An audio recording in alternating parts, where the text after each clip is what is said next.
According to Eric Hennicher, the wall will be standing in 50 and even in 100 years if the reasons for it are not removed. A very pleasant evening to all distinguished panelists and participants. Bharati Vidyapeeth's Institute of Computer Applications and Management, BVI CAM, in association with Computational Intelligence Society chapter of IEEE Delhi section, System Man and Cybernetics SMC Society chapter of IEEE Delhi section, Communication Society of IEEE Delhi section, Consultants Network Affinity CNA Group of IEEE Delhi section, Consultants Network Affinity CNA Group of IEEE Delhi section, Life Member Affinity LMA Group of IEEE Delhi section, Inter-Society Relations IRS Standing Committee of IEEE Delhi section, Industry Relations and Special Interest Group on Humanitarian Technology, site standing committees of IEEE Delhi section, with the Associations of Computer Society of India, Institute of Information Technology Professionals IITP, ISTE Delhi section, and IETE Delhi Center as technical collaborators. Welcomes you all today to the centenary webinar on NEP 2020 opportunities and challenges. Dear participants, it is a moment of pride and honor to announce that we with united hands mark special contribution for the monumental occasion of Azadi Ka Amrit Mahotsav, an initiative to celebrate 75 years of glorious independence by organizing thought-provoking sessions for a better future. This webinar is also an initiative for the celebration of Azadi Ka Amrit Mahotsav. In the words of NEP 2020 itself, education is fundamental for achieving full human potential, developing an equitable and just society, and promoting national development. This saying lays the ground on the choice of the topic for the centenary webinar today, as it showcases the importance of NEP in shaping the future of the nation. The National Education Policy NEP 2020 is a milestone document in the context of nation building, which is expected to overhaul the entire academic system in the country from pre-primary to tertiary level. The policy has introduced new subjects, yet reduced the load of the curriculum on the student. The evaluation and assessment mechanisms have also been transformed, which will certainly eliminate examination phobia from the student. NEP 2020 is primarily based on multidisciplinary of education, through which every child will be allowed to do what he loves to do, as an important step towards nation building. This policy is a forward-looking proactive policy having all-round inbuilt flexibility for all. Stakeholders, especially like getting degree at fast track, modular entry and exit, having subjects of their choice, student mobility from one institution to another, in between the program by having academic bank of credits, getting fast track promotion, centralized research funding, graded autonomy to the colleges, etc. The webinar today is aimed to discuss all these issues in detail.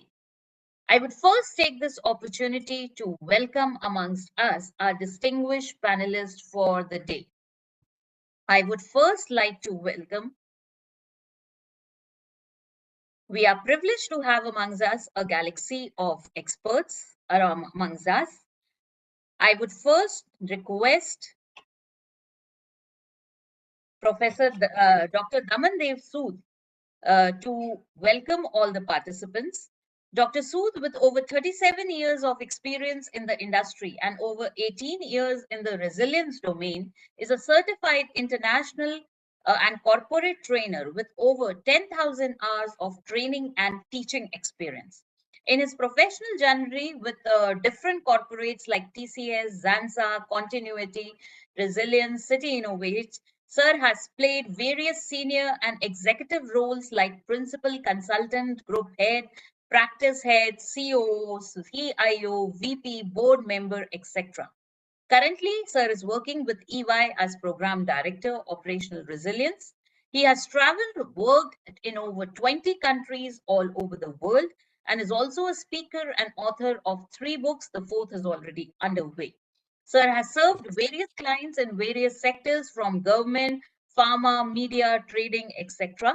And during his journey, he has won multiple national and global awards, including ILA Global Outstanding Leadership Award 2021, BCI's Business Continuity Manager of the Award of the Year Award India 2009, BCI Merit Global Award 2012, BCI's Continuity Resilience Award Middle East, DRI's Lifetime Achievement Award. Sir has also been inducted into the BCI Hall of Fame. So not only this great visionary has spent considerable efforts on his pro bono work, he is also been mentoring IEEE, MentorCard, CameWise, etc., and is the chair of Computer Society chapter, PR Standing Committee, IEEE Delhi section, and an IEEE ambassador. We welcome you today to this session, sir, and I would request you to now welcome the participants with your welcome address. Thank you very much, Dr. Ritika. Good evening, everyone. I welcome you all, the seniors, the panelists, the speakers, as well as all the participants to this century 100th webinar in this series. Professor Hoda and his team deserves a special mention. These events being brought to you all brought to us all through IEEE platform, but the main contribution has been from Professor Hoda and his team. At the same time, you all the participants deserve special mention and thanks because whatever we do, without your participation, the events wouldn't be successful. I'm also happy to say that I feel proud of being associated with these activities right from day one. Coming up to the 100th edition episode today, and a very special one on this topic, which is around national importance for us. And I'm looking forward to listening to the speakers. Once again, welcoming you all as well as thanking you all to be part of these events, the series of webinars weekly, every Saturday, right from about 2.5 years we have been bringing to you. Thank you very much. Welcome again. Thank you, sir. I would now request Professor M.N. Hoda, sir, Director, Bharati Vidyapeeth Institute of Computer Applications and Management, BVI CAM, and Vice Chairperson, IEEE Delhi section, to address the participants with his inspiring words. Good evening, one and all. Am I audible, Dr. Ritika? Yes, sir. So, good evening, one and all. At the outset, let me take this opportunity to welcome the Honorable Speaker for today's 100th edition of this webinar, Professor Pankaj Mittal ma'am. She has been the part of the main core team who always remains involved for the purpose of implementing any change in teaching, learning, and educational system overall across the country and outside the country. And I thought that this 100th webinar will not be declared as complete if we do not invite ma'am. And thank you so much, ma'am. Just my plain request with no option to change date, no option to change time, and you agreed. Thank you so much. Listening to you is always a pleasure for me and always learning for many academicians, many teachers like me. So thank you so much for gracing this occasion and being with all of us to enlighten us how National Education Policy 2020 is going to change the entire face of the academic system. I also take this opportunity to welcome my all friends from various professional societies. Mr. Daman, again the first webinar in June 2020 was started with his talk in the backdrop of COVID-19, that how are we going to be resilient? How we individuals are going to finally come out of this, say, depression, say, kind of COVID phobia, or say, kind of the overall horror which was created by COVID, particularly in the first phase. And all my friends from professional societies, from Institution of Electronics and Telecom Engineers, National Governing Council member, Professor Bhatia, Professor Subramaniam Krishnamurthy, the chairperson of IEEE Delhi section, former chairperson of IEEE Delhi sections. I could see amongst attendees many very, very senior people at the level of the deans, at the level of the vice chancellors who have joined amongst the attendees from all across the country. So I take this opportunity to welcome you all. My dear friends, as you know, this webinar series was launched in the backdrop of COVID-19 in June 2020 to ensure that the people must be engaged actively in some effective learning processes. And since then, the webinar week after week is being continued under the affiliation with IEEE Delhi section, IETE Delhi section, and other premier professional societies which Dr. Ritika has already mentioned, and at the platform of Bharati Vidyapeeth New Delhi. So it is my pleasure, a little sentimental occasion, to welcome you during the 100th webinar, the 100th edition of the webinar. And this is considered, you talk to the people, they will tell you, and it is considered as one of the most successful, sustainable series of the webinar, which on a fixed date, fixed calendar, fixed day, and is being organized. And if any day by means I miss sending invitation to my core friends, they keep writing after 5 p.m. to me on my WhatsApp, on my email, sir, today's link we have not received so far. That's the kind of the acceptability of this webinar. So thank you so much to all of you. The today's topic is very important, particularly for all teachers, for all academicians, and for all students. And after a gap of almost more than 3.5 decades, the government of India came up with new recommendations, which has been named as National Education Policy 2020, and is considered to be very forward-looking policy, proactive policy, innovative, student-centered, to which we have been talking since long, and also aims to have 100% gross enrollment ratio even in school education by 2030. So for such a policy, who can speak properly, who can inspire us? Only those people who remain at the helm of the affairs of implementing such policies. And that's how we invited none other than Professor Pankaj Mittal ma'am for enlightening us, for telling us that what are the opportunities available and where are the challenges which institutions, universities, colleges, and of course teachers are going to face on account of implementation of NEP 2020.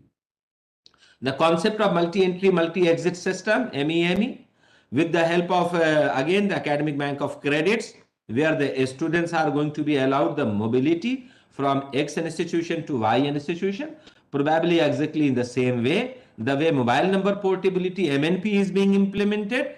Imagine how much opportunity and of course the challenges are going to come. If we are good as a teacher, if our institutions are good, if we are giving quality education, probably students will come from many other institutions and join our program, will register our program. And probably those days are not far away when we will be seeing that exactly in a concept of like a mall, you see multiple marts, and few marts are overcrowded with the customer and few are almost having no customer. That's the kind of concept which is going to come up in the academic system. So huge opportunity and huge challenges before all of us. And one more important part is the multidisciplinarity, because many of the institutions in our country are standalone institutions catering to only a single discipline. What will happen to those institutions when NEP 2020 will be implemented in a full-fledged form?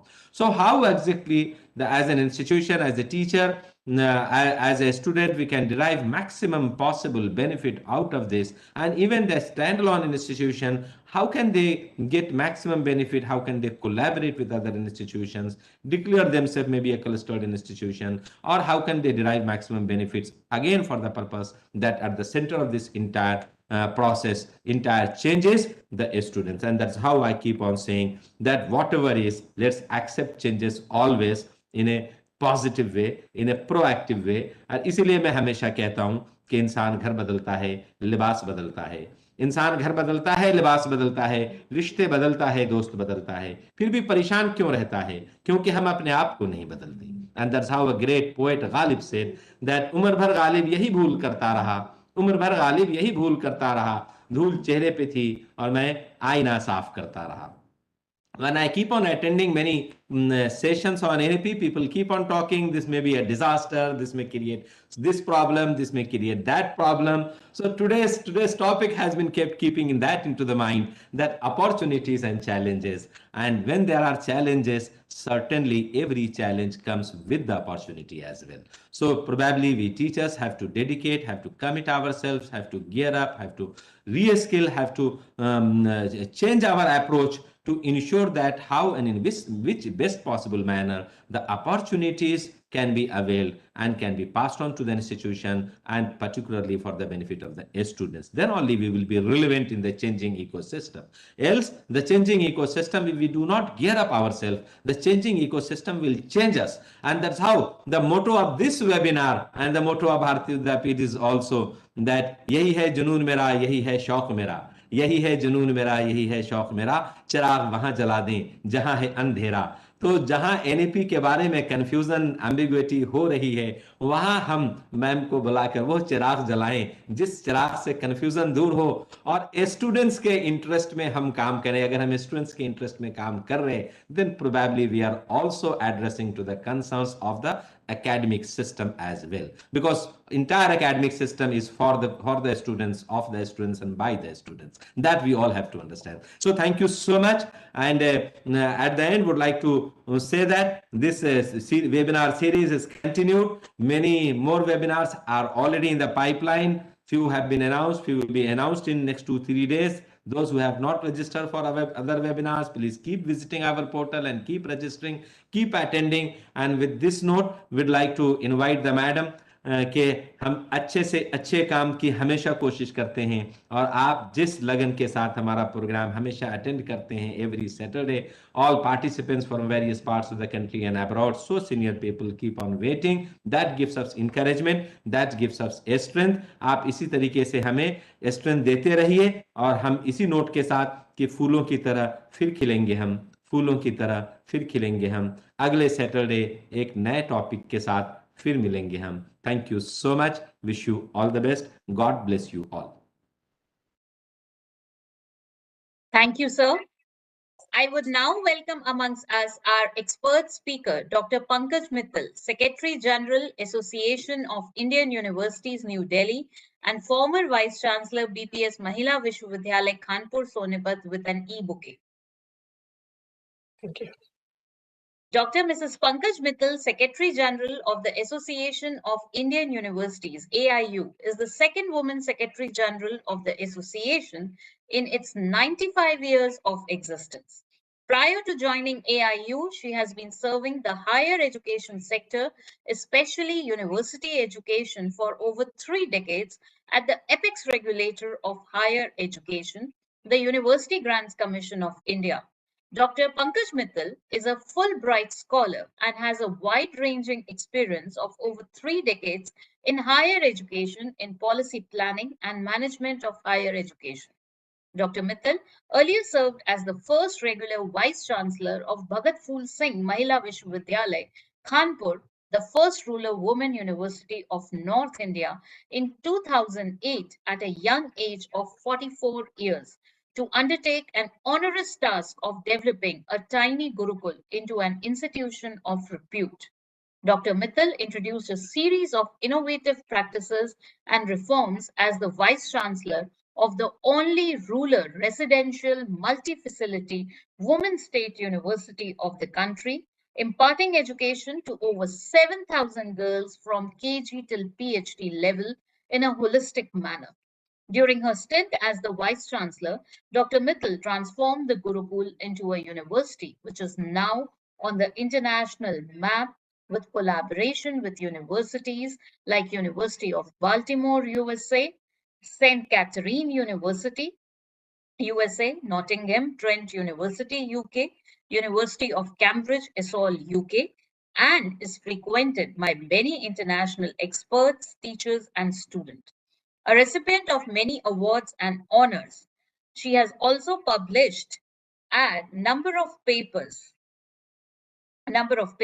articles, occasional papers, and reports on issues relating to higher education and women empowerment in national and international journals. We are privileged to have you amongst us today, ma'am, and I will now request you to kindly enlighten us and the House. Okay, thank you, Dr. Ritika, for a very, very generous introduction. Thank you, Professor Huda, for inviting me again, especially for the 100th episode. And the word 100 is always sort of associated with something big. So, and of course, it is very big because having a series of 100 episodes, that too an academic series, it's not a soap opera. So, having an academic series with something like I see 205 participants on a Saturday evening is something which only Professor Huda can do. And when I was listening to him, I was wondering whether he's a TV anchor or a shire or a academician or so many things together. So I whenever I meet Professor Hoda, I see a new persona in him. I mean, so many talents and so many. I mean, when you talk of multidisciplinary, it is multifarious or what a multi for you. And it is his love and affection and the love and affection of the whole of the Bharati Vidyapeeth group, starting from Batang Rao Kadamji, who is no more, Shivaji Rao Kadam, who is a very, very good friend. So I could not say no to him, although he was just mentioning that the time was decided, date was decided, topic was decided. And for me, after a long time, my daughter had come from London and she has got a son who is now 1 year. I was seeing him for the first time. And you will agree with me that these are the most precious moments. So I was not wanting to part with those moments even for 1 hour. But then when Dr. Hoda said, then it's very difficult to say no. So that's why I'm here in front of you, trying to speak about the national education policy, the opportunities and the challenges. As you all know, that NEP was introduced more than 2 years back, and a lot of debate, discussions, seminars. I think if you see the number of webinars which have been held on the NEP, you can easily put it in Guinness Book of World Records, because lakhs and lakhs of webinars by so many universities, colleges, institutions, NGOs on NEP have taken place. But I mean, it's good that they have created a lot of awareness about NEP, but in terms of implementation, we still have to go a long way. So when we talk of implementation, most of the times when we speak to the vice chancellors, many of them say, "Abhi to sarkar se ye aayega, abhi to sarkar se wo aayega." Some people even think कि अभी तो parliament में जाएगी policy, उसके बाद हम implement करेंगे, but nothing of that is going to happen, because जो सरकार से आना था ज़्यादातर आ गया है. Means so many regulations nowadays, you must be seeing every week there's a notification or a regulation or a guideline from the UGC. So many regulations are already there. And I personally believe that implementation of NEP, 70% of the responsibility lies on the universities. The universities, institutions, vice chancellors, principals, colleges, teachers, students. So government has to do only 30% of the work. For example, making HECI and the 4 verticals of HECI, or establishing National Research Foundation, or the most difficult tasks, allocating 6% of GDP to education. So these are the works which are to be done by the government, but more implementable issues, for example, the structure of the university. When he was talking about multidisciplinary university, so who will make a university multidisciplinary, and what is a multidisciplinary university? So sometimes the definition of multidisciplinary itself is, I mean, people are not able to understand what we will call as multidisciplinary universities, and the universities which are actually multidisciplinary, are they functioning in a multidisciplinary manner? In the sense that although they have many departments starting from humanities, commerce, science, engineering, medical, law, everything, but then there is no option for the student to change, offer courses from the other departments. So then that is not a, in true sense, multidisciplinarity. So the NEP says that the universities should be multidisciplinary, large universities in true sense. That means the students should be getting an they should be able to offer courses from any discipline, not only the core discipline where they have joined. So that will be the true multidisciplinarity. And how you can become multidisciplinary? One, you may already be multidisciplinary. So in that case, you can be opening up the courses for students from other programs. Program means, when I say program, and courses, there's a distinction. Program means the complete program like BA, BTech, MSc, MTech. These are the programs, and courses are the papers within the program. Suppose in BA you do 16 papers, then those are 16 courses. So the universities have to allow the admission to courses to the students who have enrolled in different programs, and the ones who have enrolled in programs in other universities also. So that means universities have to allow that. So that will be to multidisciplinarity. If they are single discipline, means they are single faculty university like law faculty or agriculture or medical or engineering, they have to become multi-faculty. How can they become multi-faculty? One is that they can be opening up new departments and starting new programs, but that is not very well, it's not easy and it's not possible always.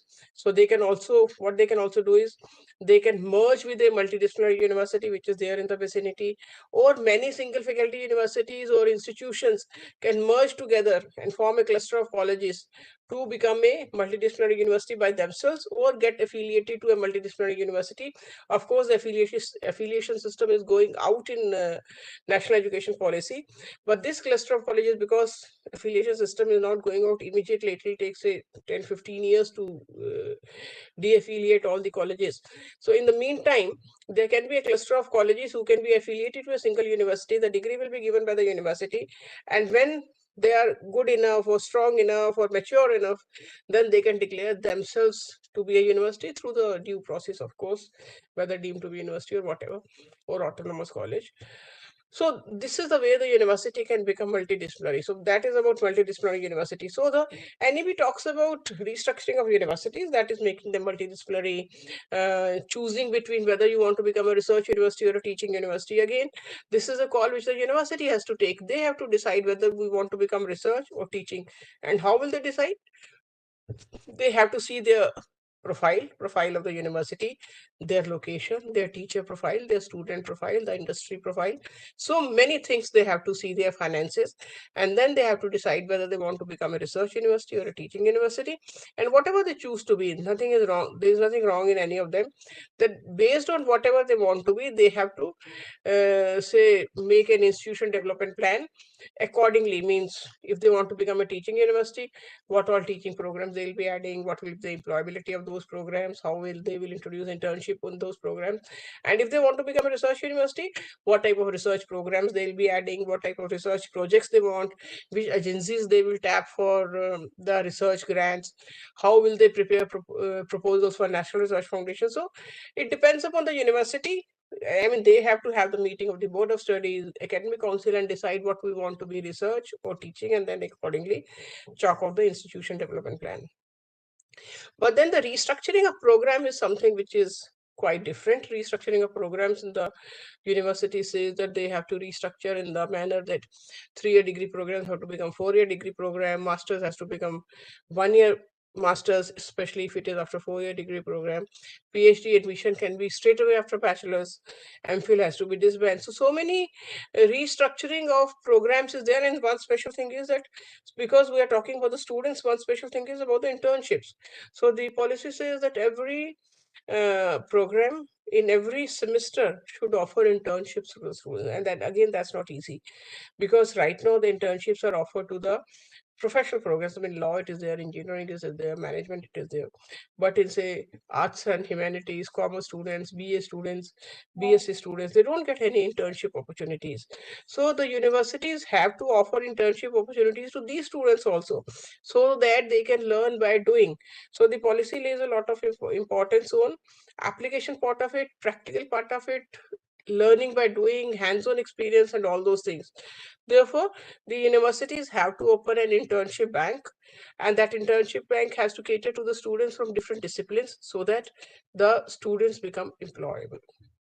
So I always say that this policy is student-centric policy. Student-centric means students are treated like a king, and in that manner, the students have the option of choosing a university, choosing rather multiple universities for a single program, choosing the pace of learning, choosing the multiple entry and exit when they want to enter the system, when they want to exit the system. So a lot of flexibility has been given to the students. But the most innovative concept of national education policy, which I feel is ABC. The ABC is Academic Bank of Credit. Now, what is Academic Bank of Credit? Again, people feel it is a very difficult concept, very tedious concept. So I'm trying to put it in a very, very simple language which even a layman can understand that what is ABC. Now, ABC, as the name suggests, is a bank. So in a bank, what do you deposit? In a commercial bank where you have an account, you deposit money. So every student opens an account in a commercial bank and deposits money. They keep on depositing money. They keep on taking out the money. There's a passbook where there's an entry of the money you have deposited, the money which you have taken out. Similarly, in Academic Bank of Credit, the student will open an account. Instead of money, they will deposit credits. How will they deposit credit? So instead of joining a full program, say BA program, if they join a particular course, means a paper within a program, if they join that course and they complete that course, then after completing the course, they go to the Academic Bank of Credit. Of course, the mechanism will be there, whether they should go to the university or there'll be some mechanism, but they go to the bank manager, I should say, to make it simple. He'll go to the bank manager and say, I have completed this course from this university. These were the number of credits, and this is the grade I have earned, and this is the date on which I have earned. So the bank manager will make in his passbook a entry saying that this student has earned these many credits from this university on this date, and this was the name of the course, and this is the grade which the student has got. So the student keeps on doing courses from various universities. His or her passbook keeps on getting filled, and in the passbook, what comes, like you see in the transcript, the names of the courses and grades and the credit is written. Similarly, in the passbook, it will be written. But one additional thing which will be written in the passbook will be the name of the university from where he has done and the date which that person has completed that credit. So there will be a passbook and they will keep on adding credits. Now, suppose the student is doing credits, and then mind it, here the credit which the student is earning is not in a particular discipline. If he suppose the student is having a lot of interest in physics and music and history and political science and economics, so he or she can be doing courses, any type of courses. Like right now, if you take admission in BS Physics, you have to take all the courses which are associated with physics. You cannot be taking music, dance, history, political science, economics. You cannot. But in ABC, that's why I was saying that the student is treated like a king. So the student has a lot of flexibility. So the student can be doing any type of courses and keep on accumulating credits, keep on gaining knowledge, keep on learning for the lifetime. I mean, it's a concept for lifelong learning. You don't, I mean, right now, your learning stops with the degree or with the institution you're enrolled in, but here, learning never ends. So suppose you have earned, say, 200 credits, and 200 credits are reflected in your passbook, out of which, say, 120 credits or 130 credits are in a particular discipline, say physics. Means the core papers, core courses which are required for getting a BSc Physics degree, they are complete. Then he goes to a university where he has completed 50% of the courses, say 60 credits if he has completed from a particular university. He goes to that university, says, in lieu of these 120 credits, give me a degree.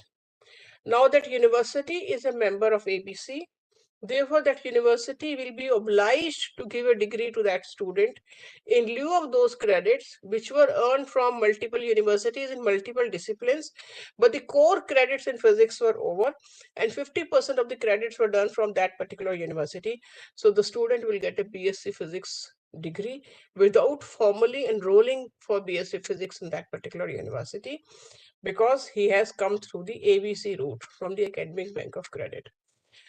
And once 120 credits are used, if it is 120, till now it was 120, maybe 132 or 135 could be the norm. So because he has used 120 credits from the accumulated credits, his passbook will say 120 credits debited. Now he or she is left with 80 credits, and those 120 are used for getting a degree. The way you take out the money, that money is debited from your account. Similarly, this money will be these credits will be debited from your account, and you will be remaining 80 credits will be there, and then you keep on earning and keep on earning degrees again and again. And it is also possible that if you don't want to have a degree, don't have it, just keep on learning, because the future is no degrees are required. Future is only knowledge is required. Because I do remember I was in a webinar, I was in a conference in IIM Bangalore, and there I met Agarwal, what Agarwal? Agarwal, who is the CEO of edX. Anant Agarwal. Anant Agarwal, he is the CEO of edX. So he was narrating in his story that once he was standing in Delhi airport and one student came running to him after seeing him and he touched his feet. He says, "What happened, bete?" He says, "Sir, because of you, I got job in Tech Mahindra." He says, "I don't even know you. How can you get job because of me?" He says, "Sir, I did 10 courses from edX and I went for an interview. I was from a very, very ordinary engineering college, and there were students from NITs, IITs, and I was from very ordinary engineering college, but my knowledge base was so strong because I had done those 10 important courses from edX. I was selected, they were not." So this is the power of knowledge. So degrees in future won't matter. So what is important is your knowledge. So if you are in ABC, it is not important that you get a degree. You can of course get a degree. There's a provision in the scheme that you can get a degree. You can redeem your credits for a degree. But then it's not necessary, because what is required is learning. So if you think that a teacher in a particular university is very good, you can join the course of that teacher. If you think that for another course, the teacher in some other university, you can join that course. So that is the benefit of ABC, and that is where you learn. I mean, you can, the passion you have for learning, the passion you have for learning various things in life, that can be satisfied. Now, these are the opportunities. What are the challenges in this? So the challenges on the part of the students and on the part of the teachers and on the part of the institution. First and foremost challenges. Right now, the institutions are giving admission in full programs. So you get admission in BTech, BSc, whatever. They're not giving admission in individual papers because they have a program route. All the students are attending courses which are in that particular program.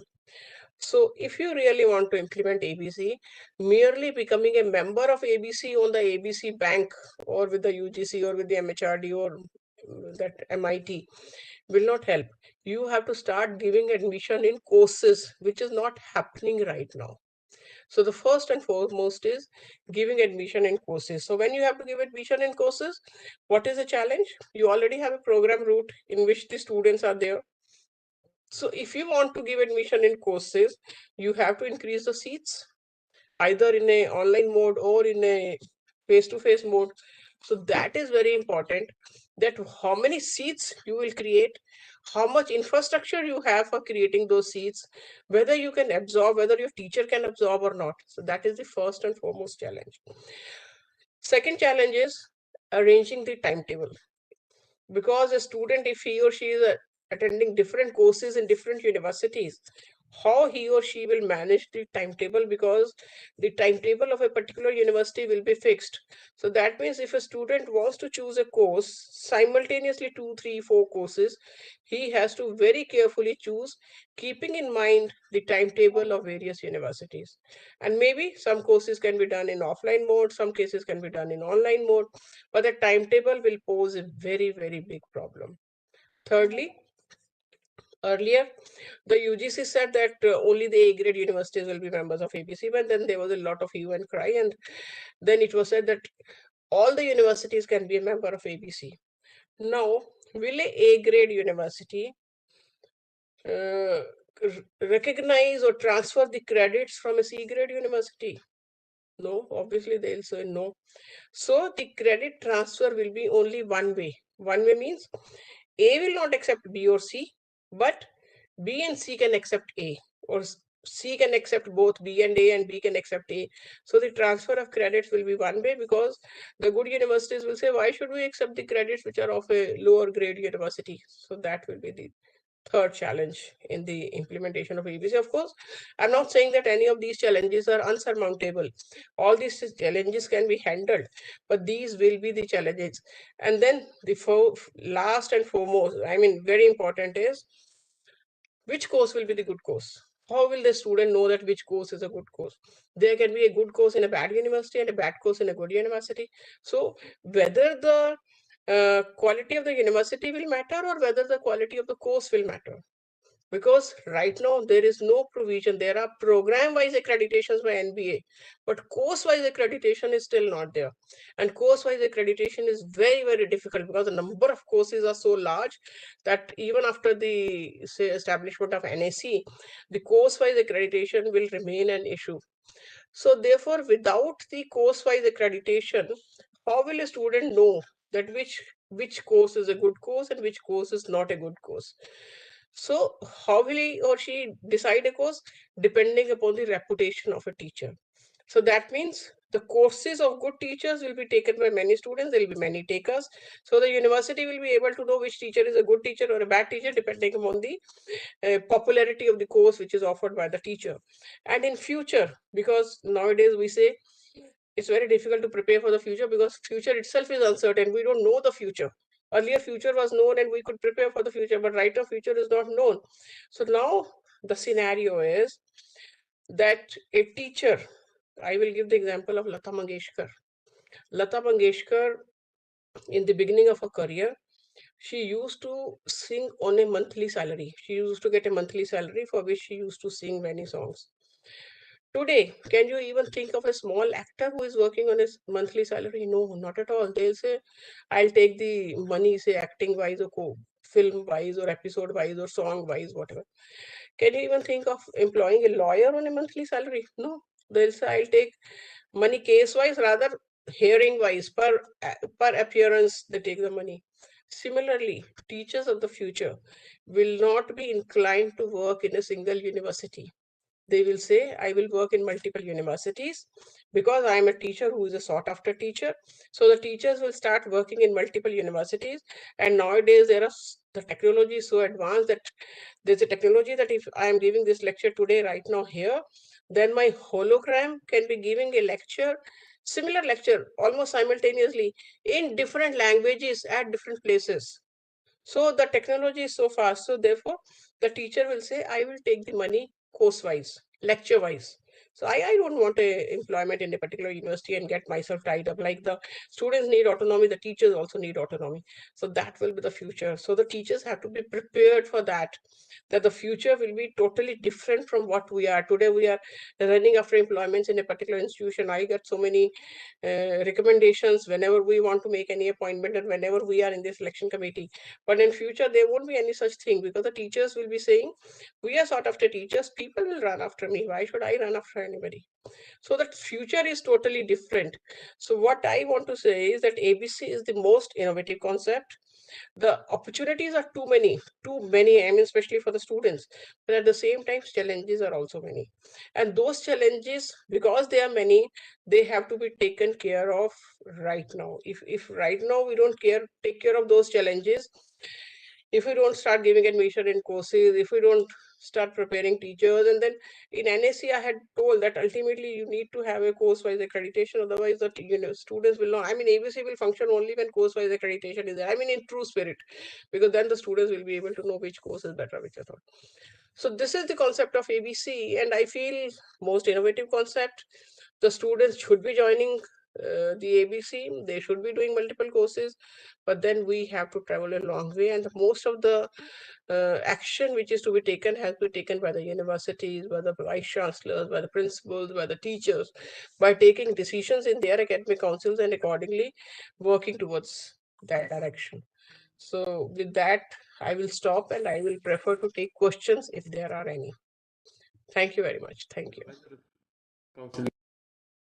Thank you, ma'am. Thank you for the enlightening deliberation. I am sure this insightful session has enlightened the participant about NEP. And yes, there are a number of questions which I'll now like to take up with your permission. Sure. Ma'am, the first question we have, it says, India is a diverse nation. How shall the NEP inculcate into all the colleges and universities at each nook and corner of the nation? See, NEP talks about diversity. NEP talks, and I mean, NEP is basically about uniformity and diversity. So, NEP says, for example, they say that you should be teaching in local languages. It doesn't say teach in English or Hindi. It says teach in the local language. मातृभाषा मतलब mother tongue of the student उसमें पढ़ाई जाए क्योंकि what ever is taught in the mother tongue that is more understandable. So it knows that there is a lot of diversity in the country. Therefore, they are talking of uniformity in the sense that the General Education Council, which will be there, they'll be making a learning outcome based curriculum, and the whole country will be having not exactly uniform curriculum, but at least 70% uniform, so that the multiple entry and exit, the credit transfer, it is easier, because if every university has a different syllabus, the credit transfer will be difficulty, multiple entry and multiple exit will be difficulty.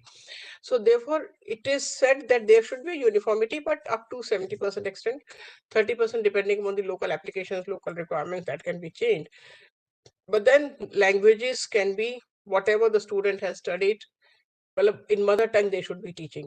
So they, I mean, it takes care of the diversity. NEP takes care of the diversity. They understand that it's a large university, and then they are discouraging small institutions. They are saying there should be large institutions because the infrastructural cost, the operationalization cost is reducing if you have a large institution. Absolutely right, rightly said, ma'am. Second question we have: where shall funding come for colleges which do not have much resources or are short of resources? And will this not promote privatization in higher education? See, right now also the government is giving funding only to the government institutions, not to private institutions. So private universities are funding, I mean, they're self-financing mostly through fee or maybe through philanthropic methods. They are getting some money. But then there are many ways of getting the money. There are so many consultancies which are there. The universities or college teachers can be doing some consultancy, and they can be contributing in the income of the institution as well as their own income. But as I mean, based on this, privatization is not going to increase because the funding resources will remain the same pre-NEP and after NEP. Rather, NEP talks about 6% of GDP to education. So if the funding increases overall, maybe for specific projects, fund, because the National Research Foundation says that there won't be any differentiation between the private and the government institutions. So project related funding, it will be given to both private as well as the government institutions. Yes, ma'am. Ma'am, next question we have, this is a very specific question. How do the universities accept this NEP? Because they are charging semester-wise fee of the student, and even universities like national recommended colleges like IIT follow the same approach. So charging semester-wise fee and implementation of NEP has no relationship. No, I mean, they are charging semester-wise fees. It's okay. So right now also they are charging semester-wise. After implementation also they'll charge semester-wise. I mean, I don't understand what is the crux of the question. I think what they want to bring our attention to is the high amount of fee. But I think that will remain, instead the universities will now be more at ease at deciding their fees themselves. Ma'am, I think the concern of the person who is asking this question is that under the new model of NEP, admissions will be in courses, and at this moment, admission is in program. So, say for example, in one semester, the candidate has to No, do no, no, no, no. 60. Just a second. Yeah, please. It is not that in future the admission will happen in courses only. That is not the amended. That is, I'm not saying that ABC is only one route. Program route is there, that will continue. So the students who are wanting to learn through the program route, they will continue. They will pay the program wise fees, semester wise fees, whatever is being there. But if you want to take admission in a course, either in a standalone mode, or even if you are enrolled in a program but you want to do an additional course from a particular institution because you want to have more knowledge, then you have to give that course wise fee. So Correct. every course will have a separate fee. So if you are joining a program, you will give program wise fee. If you are joining a course, you will give the course fee. Yes, ma'am, absolutely. Ma'am, next question we have.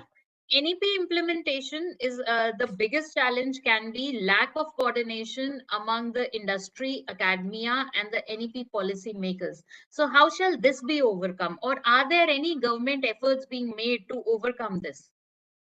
Yes, the collaboration with between industry and academia that has been thought of at the highest level. The AICT is doing a lot of work in this particular area, and even UGC and AIU. Like in AIU, we had a scheme like called 100-100, means 100 universities will collaborate with 100 industries.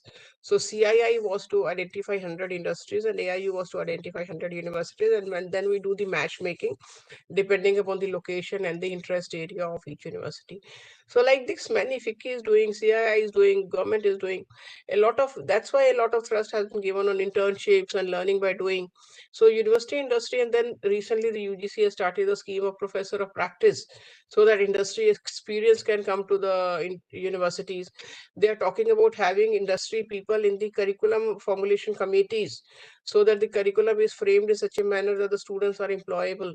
So a lot of industry academic connect is already there, but then a lot is happening also, and there are a lot of consultancy, like AIU is also starting a consultancy service in which we can be helping the universities in anything, whether it could be internationalization of higher education, it could be university industry connect, it could be NAC rating or NIF ranking. So many institutions are doing many things for taking care of this university industry interaction. Absolutely, ma'am. One question we have from another participant. They would like to know that if degrees won't matter anymore, how would the marginal colleges, universities, and teachers survive? Will it not be a question of survival of the fittest? Yes, it will be. And that is why the NEP says that the marginal colleges or the small colleges or single faculty colleges are not required. The NEP says that they should be merging and forming a new institution, which should be a multidisciplinary institution, which should be a good institution, which should be highly ranked or rated institution, which should be multidisciplinary institution. So the marginalized and small, they have either to die their own death or they have to merge with the bigger institutions. So the marginal, there is no place. So they have to think big, they have to become big, or they have to merge to become big. Absolutely, rightly said, ma'am. One last question I'd like to take up because this is, I think, an endless topic and a Pandora box which will keep on opening till the time it is actually implemented. Would individuals with talent and not a degree be able to earn from the system? Yes. Nowadays, I see many uh, advertisements from very good companies. They don't insist on qualifications, they insist on knowledge. They say even the minimal qualification is okay for us, but we will take a sort of test of yours, maybe written test or interview or group discussion or many more ways. So they will test the individual who is having the best knowledge, they will be selected, not the best degree. They are not depending on the degree, they are depending on the knowledge you acquire. Thank you, ma'am. Thank you so much for the wonderful session and this enlightening answers, I would say. With this, I would thank you very much because we have taken a lot of time of yours today. I will now Thank you. request So Professor I Eric. have earned my certificate.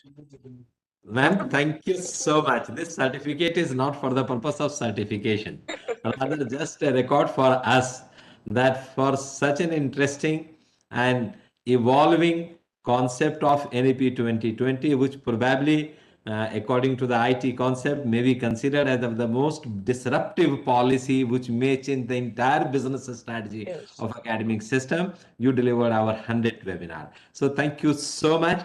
I do understand the family members, the kids and the super kids are at home.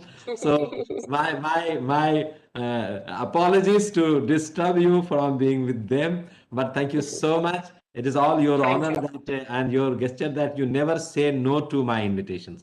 Thank you so Oh, much. it is Thank an you. honor and privilege to be here, and I have an opportunity to speak to so many of them. Thank you very much. Thank you Ma'am, so much. just a minute. This is not the end. We also have a small e-memento. It's all changed it, so everything E.